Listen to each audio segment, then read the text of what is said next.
হে everyone, সবাই কেমন আছো জানিও। আমিও বেশ ভালো আছি। তো গ্যালারিতে দেখতে দেখতে এই ভিডিওগুলো সেম চোখে পড়েছে, তো এডিট করাই হচ্ছিল না, তাই ভাবলাম আজকে একটু তোমাদের সঙ্গে শেয়ার করি।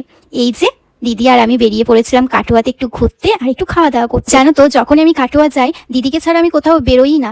দিদিও সেম একই, মানে আমাকে ছাড়া ও বাইরে বেড়াতেই যাবে না এরকম। তো এই করে করে আমাদের গোটা মাস কিন্তু ঘরের মধ্যেই আমরা আবদ্ধ হয়ে থেকে যাই।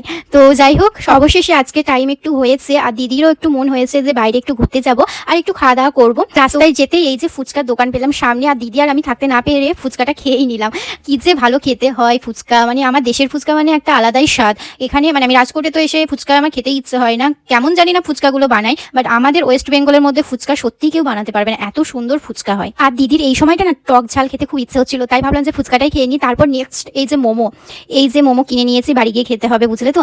যেহেতু সময় নেই, অনেকটা লেট করে বাড়ি থেকে বেরিয়েছিলাম 8:30 9টার দিকে, তো এখানে মোমোটা প্যাক করে নিয়েছি বাড়ি নিয়ে যাওয়ার জন্য, কারণ সময়টা অনেক হয়ে গেছিল আর আমাদের লেটও হয়ে গেছিল। তো বাড়ি এসে এই যে আমাদের মোমো রেডি, এখন আমরা খাবো। স্পেশালি দিদি খেয়ে এখানে বলবে কেমন হয়েছে। দেখো দিদি তো সেই বলছে। আর ভিডিওটা এই পর্যন্ত ফ্রেন্ডস, তোমাদের কেমন লাগলো জানিও।